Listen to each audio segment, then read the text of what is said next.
Jeg vil nu stille dig nogle spørgsmål. Ja. Kan filosofiens og religionens tankegang enes?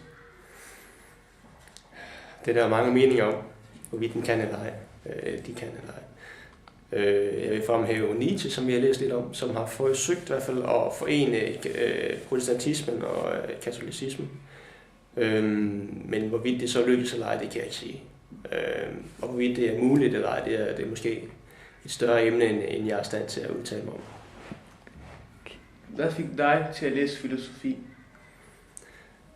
Det har nok været en anden filosof, som hed Sokrates. Han levede for 2500 år siden og havde en masse tanker, som åbnede mine øjne, kan man sige, for filosofien og hvad det indeholder. Så det har nok været ham. Hvad er meningen med livets eksistens? Meningen med livets eksistens? Det er der også rigtig, rigtig mange meninger om. Og hvorvidt jeg er i stand til at give et svar, der er endegyldigt, det skal jeg ikke kunne sige. Hvad der har mange forskellige synspunkter. Det er næsten det eneste, man måske kan gøre, det er at fremstille forskellige synspunkter. Der er nogen, der mener, at man skal gøre noget bestemt. Der er nogen, der mener, at man skal være på en bestemt måde. Der er nogen, der mener, at man skal følge bestemte retninger. Nogen, der mener, at det bare handler om at overleve. Der er nogen, der mener, at der ikke er en mening med livet. Der er så mange forskellige synspunkter. Jeg kan ikke sige sådan, hvad mening i livet er. Hvilken filosof har præget dig mest, og hvorfor? Igen, det var i hvert fald Sokrates, der havde åbnet mine øjne, kan man sige, da jeg sådan læste nogle ting omkring ham og hans tanker og hans dialoger med andre og sådan noget. Så han har i hvert fald været en af de store filosofer for mig. Og hvorfor? Igen, han satte ord på en masse ting, som jeg synes ikke rigtig selv har fået sat ord på endnu. Så nogle ting som at være meget åben omkring nogle ting i livet, og ikke bare være fikseret på, at man altid har ret, når man tilsyneladende finder ud af, at man tager fejl i mange henseender. Så han har været en af dem, Sokrates, men han har også haft en elev, Platon, som også har lavet rigtig meget noget i den samme retning. Og også haft en masse tanker, som har influeret mig, i hvert fald i nogle tanker og retninger. Det ved jeg ikke. Nu har jeg læst en masse filosof efterhånden inde på universitetet, så han har også haft en elev, der hedder Aristoteles. Ja, det har du. Ja, altså Sokrates havde en elev, som hed Platon. Platon havde en elev, som hed Aristoteles. Ja. Og han udviklede så også tilsyneladende det, der i dag er biologi, altså Aristoteles. Ja. Så han har også haft en masse tanker, der har påvirket. Så der er flere forskellige filosofer fra forskellige synsvinkler, der har påvirket. Hvordan er filosofien i nutiden? Altså, hvordan har den ændret sig gennem tiderne? Det kræver lige pludselig, at jeg skal have et overblik over mange tanker. Jeg kan prøve i hvert fald at prøve at svare. Man kan måske sige, at den bliver mere og mere detaljeret, sådan filosofien generelt. Man kan sige, at den bliver mere og mere måske kompliceret og udspecificeret i mange retninger. Fordi der er mange nu, kan man sige, man får samlet forskellige tanker i sådan en slags database, ikke? Hvor det bliver mere og mere, der bliver udfyldt, kan man sige. Og så bliver der flere og flere sådan specialiserede ting, som man går ud i og tænker i de forskellige tankegange. Så hvordan filosofien er blevet i dag i forhold til, hvordan den har været, måske, det ved jeg ikke. Det er måske sådan mere specificeret og detaljeret. Hvad mente de forskellige filosofer var et godt liv? Nu har jeg taget fat på Sokrates og Platon og Aristoteles. Sokrates mente, hvis jeg husker rigtigt, at man skulle være dydig. Det vil sige, at man skulle have bestemte kvaliteter for at leve et godt liv. Jeg kunne forestille mig blandt andet, det var noget at gøre med den her åbenhed, som jeg har snakket lidt om, som han åbnede mine øjne for.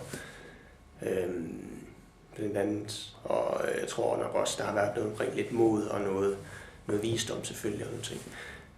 Platon mente også noget i den retning, så vidt jeg husker. At man skulle være dydig i den forstand, at man skulle forsøge at se verden for, hvad den var, altså se den sande verden, hvor han så selv havde en masse tanker, som er meget svære at komprimere ned til et meget kort interview her. Men man skulle indse nogle ting via det at opnå nogle dyder. Hans elev, Aristoteles, mente tilsyneladende, at man ikke bare skulle have viden og forstå nogle ting, men man også skulle gøre nogle ting. At man skulle blive god til noget. Og det er noget, det kom så an på, hvem man var, fordi man er forskellig, alt efter hvad man er. Og så har man forskellige funktioner, som han kaldte det. Det, som man er bedst til i livet. Og den funktion skal man prøve at finde og opøve så godt man kan. Så det er nogle af de tanker i hvert fald, der har været. Okay. Så var der også en filosof, der sagde, at hvis du ikke kunne blive konge, så er det din skyld. Og hvis du gerne vil være adelsmand, men ikke blev det, så er det din skyld. Hvad mener du om det? Nu ved jeg ikke, hvem filosofen er, eller ved ikke, om det er, men det er i hvert fald et synspunkt med visse udgangspunkter, kan man sige. At det var ens egen skyld, hvis der man ikke bliver konge. Det tyder vel på, at man har et ansvar for sine egne handlinger og sin eget liv. Det tyder det på, at vedkommende syn har været. Men kan man gøre for, at man ikke har royalt blod? Det er en anden ting ved det. Der er nogle ting, man ikke kan styre og ikke kan gøre for. Men de ting, som man kan styre og gøre for, dem har man vel ansvar for. Kan man måske tolke spørgsmålet så.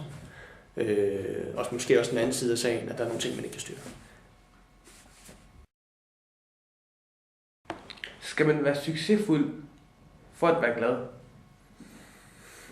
og lykkelig? Det kan man måske sige, man skal være succesfuld i det, man gør for at blive glad eller lykkelig. Så kan man sige, ja, det skal man vel. Men hvis man skal fortolke ordet succesfuld som, at man har mange penge, eller man har en god familie, eller et eller andet materielt måske, så kan man nemt sige måske, nej, det er ikke nødvendigvis det. Der er vel mange, som har mange materielle ting, for eksempel, som ikke bliver glade eller lykkelige, men hvor de måske bliver lykkelige af noget andet. Og igen, hvad det kommer an på, altså hvad man bliver lykkelig af, det kan måske variere efter, hvem man er som person. Nogle de bliver glade af at have nemlig en karriere, som de kan vågne op til hver dag, eller have en god familie, eller et eller andet, som de bliver glade af. Og hvad mener du så, at lykke er? Hvad jeg mener, lykke er, det er vel, kan man tænke sig i hvert fald, noget at gøre med, hvad det man føler. Og hvordan de følelser, de kommer. Det kan måske også igen variere efter, hvad man er som person. Hvad det er, man gør. Men hvad jeg gør for at blive lykkelig, måske det har noget at gøre med det igen, jeg læser filosofi. Det kan jeg godt lide, og det føler jeg altid har kunnet lide. Så jeg følger det, som jeg føler har været en del af mig gennem mit liv. Okay. Så vil vi sige tak for interviewet. Jamen tak fordi jeg måtte komme. Ja, tak.